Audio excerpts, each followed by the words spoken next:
Hi everybody and welcome to Accounting and Accountability. It is Wednesday the 2nd of November 2022. My name is Dr. Amanda White and I teach Accounting and Accountability at the University of Technology, Sydney.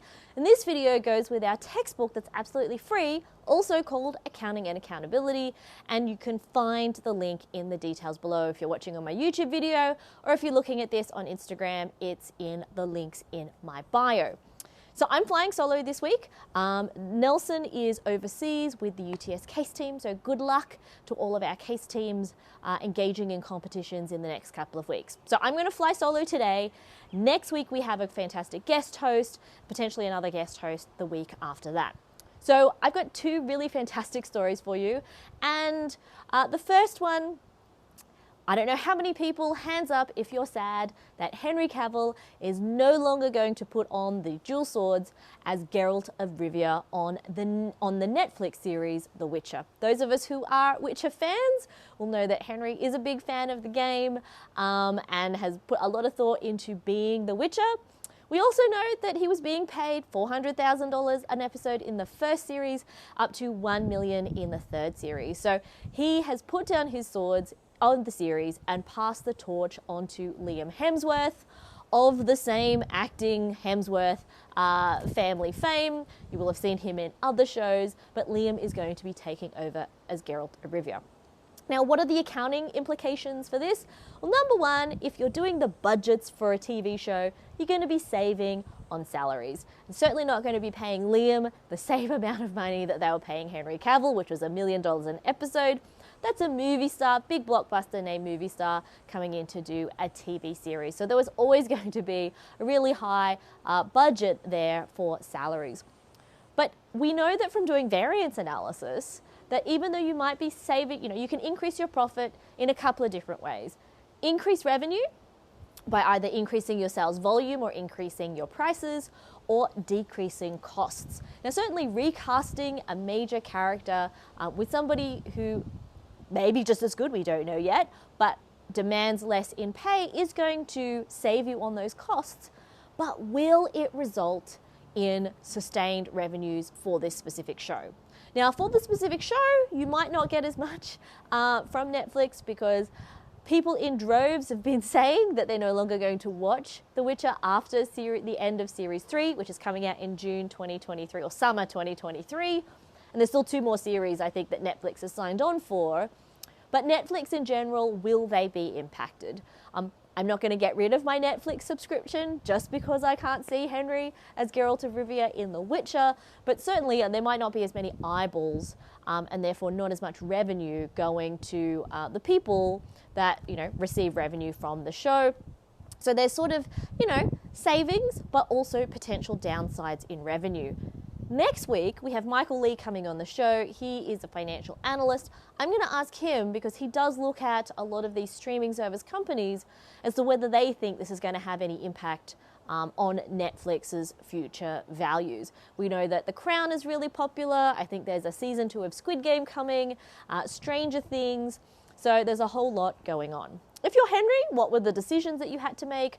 There's all sorts of rumors out there and nothing has been confirmed at all, but we know that there were potentially some creative differences between him and the writers. He wanted to stay true to the books is what I've heard, but you also have to weigh up the fact that there's quite a lot that goes into filming a TV series versus he was really keen to become Superman once again. And if you've seen Black Adam, I haven't seen it yet, he makes an appearance, and then recently before the Witcher announcement, there was also the Superman announcement that he was going to pull on the tights and cape again.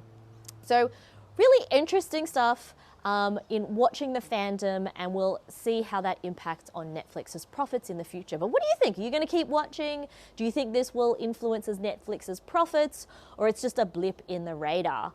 Recasting characters can be really tricky. They do it in The Crown a lot as time moves forward, but that's a little bit difficult here because Geralt of Rivia is not really supposed to age because he's a mutant with an extended lifespan. Now, my second story of the week has nothing to do with mutants or the movie or television industry. It has to do with buy now, pay later. Now, we've talked about Afterpay and Zip on previous shows. I'm not really a fan of buy now, pay later. I am a bit concerned that it could get people into trouble financially. But today I want to talk about a buy now, pay later firm that's doing poorly. We know that Afterpay was sold to Square in the US for record prices, but Klarna, which is another buy now, pay later business in the Australian market, is in a little bit of financial difficulty. The 2021 financial statements for that company have come back with negative equity. What does that mean? That means liabilities are greater than assets. Now, why isn't this business technically insolvent? If you can't afford to pay your debts as they fall due, you are no longer a going concern and you may be insolvent. Well, the EY, Ernst & Young, which are the auditors, have said that there is definitely a material uncertainty, a significant risk that the company won't be able to continue operating for the next 12 months.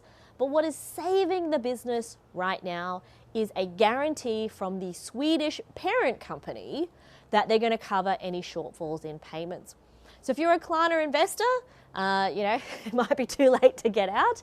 If you're a merchant who uses Klarna as your buy now, pay later facilitator, then you might want to think about switching to someone else, because the risk is if somebody engages in a transaction with buy now, pay later and the business goes under, that business may not receive that revenue that they're supposed to be receiving later on.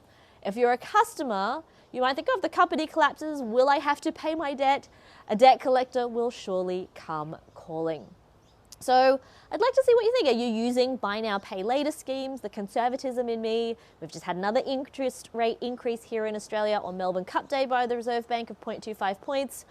Buy now, pay later seems really attractive because it's a problem for tomorrow, but it's a problem for tomorrow that can compound, and excessive levels of buy now, pay later debt might also affect your credit rating and your credit score in the future.